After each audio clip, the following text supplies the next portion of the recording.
Hi friends, net online കോച്ചിങ്ങിലേക്ക് ഏവർക്കും സ്വാഗതം. നമ്മൾ പുതിയതായിട്ട് സ്റ്റാർട്ട് ചെയ്യുന്ന ഒരു കോഴ്സാണ് net or JRF online coaching. അതിൽ രണ്ട് പാർട്ടാണ് ഉള്ളത് എന്നുള്ളത് നിങ്ങൾക്ക് എല്ലാവർക്കും പറയാം. പേപ്പർ 1 ആൻഡ് പേപ്പർ 2 അല്ലെ. അതിൽ പേപ്പർ 1 ജനറൽ പേപ്പർ ആണ്. പേപ്പർ 2 എന്ന് പറയുന്നത് നമ്മുടെ സ്പെഷ്യലൈസ്ഡ് ആയിട്ടുള്ള സബ്ജക്ട് ഏരിയകളാണ്. അതിപ്പം നമ്മൾ ഇവിടെ നോക്കുന്നത് എഡ്യൂക്കേഷൻ എന്നുള്ള ഭാഗത്ത് നിന്നാണ്. അഥവാ നമുക്കറിയാം എംഎഡ് കഴിഞ്ഞു, അതായത് BEd MEd ഒക്കെ കഴിഞ്ഞവർക്ക് നെറ്റ് എഡ്യൂക്കേഷനിൽ എടുക്കാൻ പറ്റും. അതിനുശേഷം PhDക്ക് പോവാം. അതേപോലെ തന്നെ കോളേജിലൊക്കെ പ്രൊഫസറായിട്ടൊക്കെ കയറാൻ പറ്റുന്ന തരത്തിലാണ്.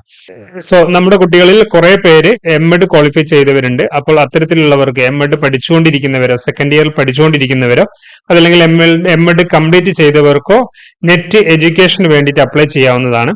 അപ്പോൾ ഈ നെറ്റ് എഡ്യൂക്കേഷന്റെ രണ്ടാമത്തെ പേപ്പറാണ് നമ്മളിവിടെ ഡിസ്കസ് ചെയ്യുന്നത്. എഡ്യൂക്കേഷൻ ആണ് ടോപ്പിക് എന്ന് പറയുന്നത്. നമ്മൾ കോഡ് വരുന്നത് 09 ആണ്. എഡ്യൂക്കേഷന്റെ കോഡ് എന്ന് പറയുന്നത് 09 ആണ്. സോ നമുക്ക് എല്ലാ നെറ്റ് പോലെ തന്നെയും പേപ്പർ 2 10 യൂണിറ്റുകളാണ് നമുക്ക് പഠിക്കാനുണ്ടാവുക അല്ലെ. 10 യൂണിറ്റുകളിൽ എഡ്യൂക്കേഷന്റെ ഭാഗത്ത് നിന്നും പഠിക്കാനുള്ള 10 യൂണിറ്റുകൾ എന്ന് പറയുന്നത് ഈ സ്ക്രീനിൽ കാണുന്നതാണ്. നമുക്ക് ഈ ഒരു ഓർഡറിലായിരിക്കും ക്ലാസ് നിങ്ങൾക്ക് തരുന്നുണ്ടാവുക. അതായത് നമുക്ക് ഏറ്റവും കൂടുതൽ ഇമ്പോർട്ടന്റ് ആയിട്ട് പഠിക്കേണ്ടത് അല്ലെങ്കിൽ സിമ്പിൾ ആയിട്ടുള്ള കാര്യങ്ങൾ ഫസ്റ്റ് നമ്മൾ എടുത്തുകൊണ്ട് കുറച്ചൊരു തിയറീസ് കുറച്ച് കൂടുതൽ വരുന്ന ഭാഗങ്ങൾ ലാസ്റ്റിലേക്ക് കൊണ്ടും അതേപോലെ തന്നെ ബുദ്ധിമുട്ടുള്ള കാര്യങ്ങൾ ലാസ്റ്റിലേക്കും സിമ്പിൾ ആയിട്ടുള്ള കാര്യങ്ങൾ ഫസ്റ്റിലേക്കും കൊണ്ടുവന്നുകൊണ്ട് എന്ന രീതിയിലാണ് നമ്മൾ ഈ ഒരു ഓർഡർ ആക്കിയിട്ടുള്ളത്. സോ നമുക്ക് JRFന്റെ നെറ്റിന്റെ ആ ഒരു സിലബസിൽ നിന്ന് കിട്ടുന്ന ഓർഡർ വ്യത്യാസമായിരിക്കും. പക്ഷെ ഇവിടെ നമുക്ക് നമ്മുടെ കൺവീനിയൻസ് അനുസരിച്ച് വേണ്ടിയിട്ട് ഉണ്ടാക്കിയിട്ടുള്ളതാണ്. നിങ്ങളുടെ കൺവീനിയൻസിനനുസരിച്ച് എങ്ങനെ വേണമെങ്കിലും നിങ്ങൾക്കത് മാറ്റി തിരുത്താവുന്നതാണ്. സോ ഇതാണ് നമ്മുടെ യൂണിറ്റുകൾ വരുന്നത്. Learner and learning process, 2 teacher education, pedagogy, andragogy and assessment, 4th one technology in education and technology for education, then curriculum studies, inclusive education, educational management, administration and leadership, then research in education, then history, politics and economics of education, the last one educational studies. നമുക്ക് എല്ലാവർക്കും അറിയാം ഇവിടെ 200 മാർക്കിനാണ് നമുക്ക് ചോദ്യം ഇവിടെയും വരിക. So അതിനനുസരിച്ചാണ് നമ്മൾ മാർക്ക് സ്കോർ ചെയ്യേണ്ടത്. 2 പേപ്പറാണ്, പേപ്പർ 1 പേപ്പർ 2. പേപ്പർ 2 എഡ്യൂക്കേഷൻ പാർട്ടാണ് നമ്മൾ നോക്കുന്നത്.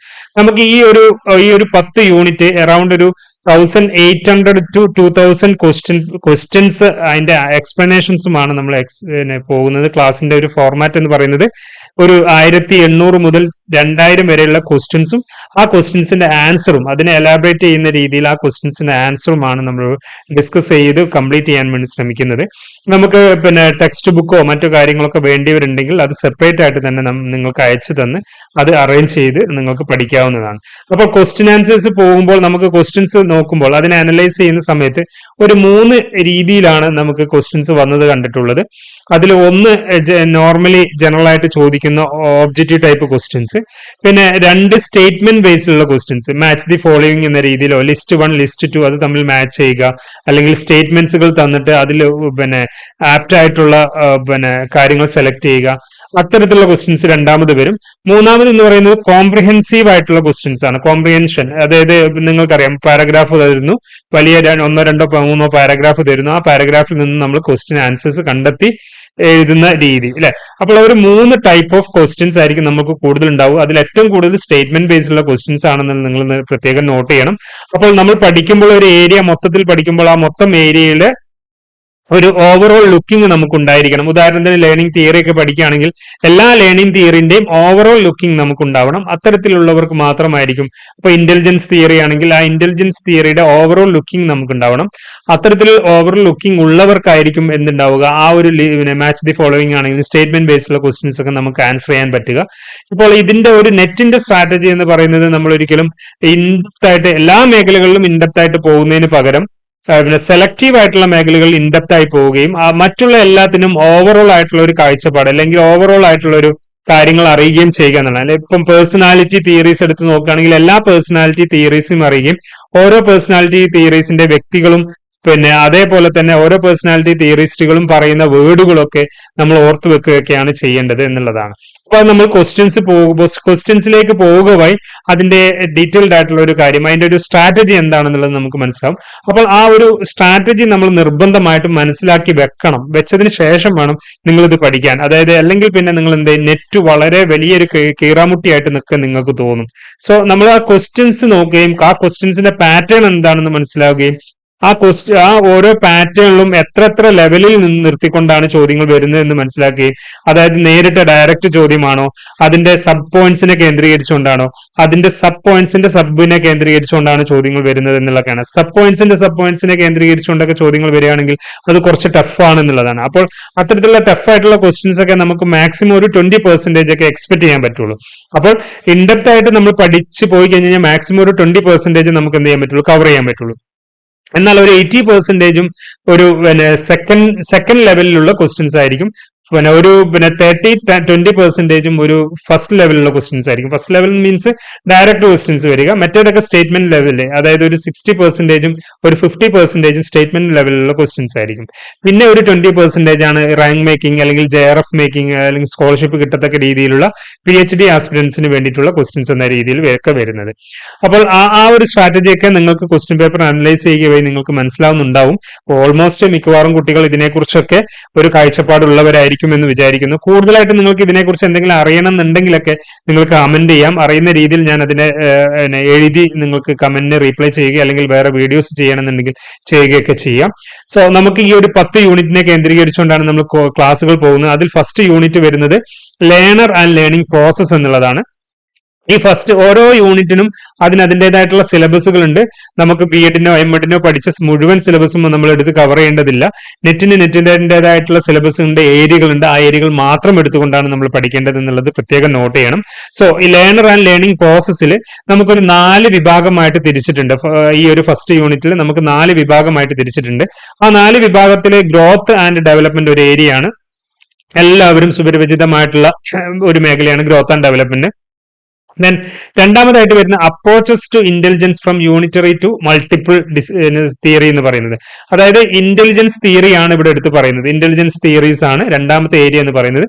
അത് യൂണിറ്ററി ഏകഘടക സിദ്ധാന്തം മുതൽ മൾട്ടിപ്പിൾ ഫാക്ടർ തിയറി വരെ ഉള്ളതുണ്ട്. മൾട്ടിപ്പിൾ തിയറി വരെയുള്ള ഇന്റലിജൻസ് തിയറികളാണ് അവിടെ എടുത്ത് പഠിക്കേണ്ടത്. അത് ആ ഒരു മൊത്തത്തിൽ ഓവർ ലുക്കിംഗ് നിങ്ങൾക്ക് കിട്ടിയാൽ മതി. അപ്പോൾ നിങ്ങൾക്ക് വളരെ സിമ്പിൾ ആയിട്ട് ആൻസർ ചെയ്യാൻ പറ്റും. ഓരോ ക്വസ്റ്റ്യൻസും ഓരോ ക്വസ്റ്റ്യൻസിനെ കേന്ദ്രീകരിച്ചുള്ള എക്സ്പ്ലനേഷൻസിൽ ഇവയെല്ലാം നമ്മൾ ഡിസ്കസ് ചെയ്യുന്നതായിരിക്കും. Next one principles and theories of learning എന്നുള്ളതാണ്. ലേണിംഗ് തിയറീസ് വളരെ പ്രധാനപ്പെട്ട ഒരു ഏരിയയാണ്. എല്ലാവരും ഒരുപോലെ പരിചയപ്പെട്ടിട്ടുള്ള ഏരിയ തന്നെ ആയിരിക്കും.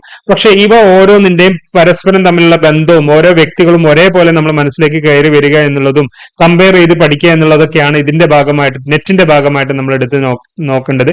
ബിഹേവിയറിസ്റ്റ് തിയറി ആണെങ്കിലും കോഗ്നിറ്റിവിസ്റ്റ് തിയറി ആണെങ്കിലും ഗസ്റ്റാൾട്ട് തിയറിസ്റ്റ് ആണെങ്കിലും ഹ്യൂമനിസ്റ്റിക് തിയറിസ്റ്റ് ആണെങ്കിലും പിന്നെ സിഗ്മണ്ട് ഫ്രോയിഡിന്റേതാണെങ്കിലും മറ്റ് ഏത് തരത്തിലുള്ള തിയറികളാണെങ്കിലും പരസ്പരം ബന്ധം നിങ്ങൾ കണക്കാക്കിക്കൊണ്ട് തന്നെ വേണം പഠിക്കാൻ. അപ്പോൾ അതുകൂടി നമ്മൾ ഈ ക്ലാസ്സുകളിൽ ഉടനീളം ഓരോന്നിന്റെ ഏരിയയിൽ എടുത്ത് പറയുന്നുണ്ടാവും. പിന്നെ ഒരു സിമ്പിൾ ആയിട്ടുള്ള ഒരു ഏരിയയാണ് ഗൈഡൻസ് ആൻഡ് കൗൺസിലിംഗ്.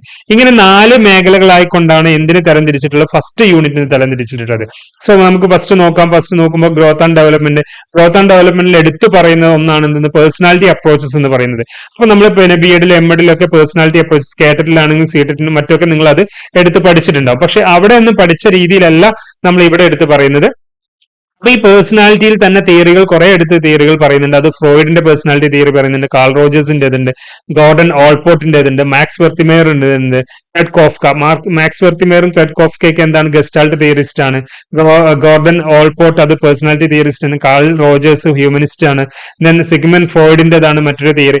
ഇങ്ങനെ ഈ പറഞ്ഞിട്ടുള്ള തിയറിസ്റ്റുകളെ കേന്ദ്രീകരിച്ചുകൊണ്ട് ആവശ്യത്തിലേറെ ക്വസ്റ്റ്യൻസ് നമുക്ക് ഇതിൽ വരുന്നുണ്ട്. അതുകൂടാതെ തന്നെ concepts and principles of cognitive process, stages of cognitive development. അപ്പോൾ ഈ ഗ്രോത്ത് ആൻഡ് ഡെവലപ്മെന്റിൽ കോഗ്നിറ്റീവ് ഡെവലപ്മെന്റ് ആണ് നമ്മൾ നെറ്റിൽ ഏറ്റവും കൂടുതൽ എടുത്ത് പഠിക്കുന്നത്.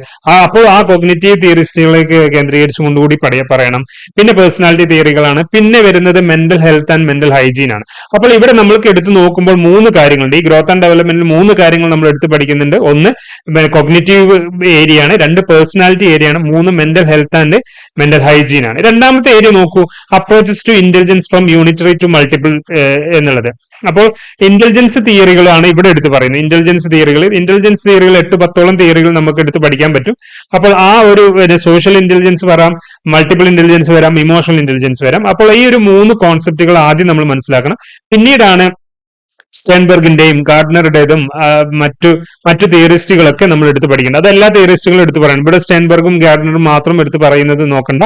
എല്ലാ തിയറിസ്റ്റുകളെയും കമ്പയർ ചെയ്തുകൊണ്ടും ഡീറ്റെയിൽഡ് ആയിക്കൊണ്ട് സ്റ്റെൻബർഗും ഗാർഡനറുമാണ് എടുത്ത് പഠിക്കേണ്ടത്. ദെൻ ഈ ഇന്റലിജൻസിന്റെ അസസ്മെന്റ് എടുത്ത് പറയുന്നുണ്ട്, അതിന്റെ പ്രോബ്ലം സോൾവിംഗ് എടുത്ത് പറയുന്നുണ്ട്, ക്രിട്ടിക്കൽ തിങ്കിങ് പറയുന്നുണ്ട്, പിന്നെ മെറ്റാ കോഗ്നിഷൻ ആൻഡ് ക്രിയേറ്റിവിറ്റി എടുത്ത് പറയുന്നുണ്ട്. എന്താ മെറ്റാ കോഗ്നിഷൻ? നിങ്ങൾക്ക് എല്ലാവർക്കും അറിയാം. നമ്മുടെ ചിന്തയെ നമ്മൾ തന്നെ റീഡ് ചെയ്യാൻ കഴിയുന്നുണ്ടെങ്കിൽ അതിനെയാണ് മെറ്റാ കോഗ്നിഷൻ എന്നൊക്കെ പറയുന്നത്. സോ 2 ഏരിയ നമ്മൾ പറഞ്ഞു. മൂന്നാമത്തെ ഏരിയ എന്ന് പറയുന്നത് principles and theories of learning എന്നുള്ളതാണ്. പ്രിൻസിപ്പിൾസ് ആൻഡ് തിയറീസ് ഓഫ് ലേണിംഗിൽ അപ്പോൾ നമ്മളിവിടെ നോക്കുക, 1 പേഴ്സണാലിറ്റി തിയറി പറഞ്ഞു, 2 ഇന്റലിജൻസ് തിയറി പറഞ്ഞു, 3 ലേണിംഗ് തിയറിയാണ് എടുത്ത് പറയുന്നത് കേട്ടോ. ലേണിംഗ് തിയറിയിലാണെന്നുണ്ടെങ്കിൽ ബിഹേവിയറിസ്റ്റ്, കോഗ്നിറ്റിവിസ്റ്റ്, സോഷ്യലിസ്റ്റ് തിയറികളൊക്കെയാണ് എടുത്ത് പറയുന്നത്. അതിൽ അഫക്ട് ചെയ്യുന്ന factors, social competencies, social cognitions, പിന്നെ അതേപോലെ തന്നെ understanding social relationships and socialisation goals, ഇത്തരത്തിലുള്ള കാര്യങ്ങളാണ്. അതായത് ലേണിംഗ് തിയറീസ് ആണ് ഇവിടെ എടുത്ത് നമ്മൾ ഡീറ്റെയിൽഡ് ആയിട്ട് പഠിക്കേണ്ടതായിട്ടുള്ളത്.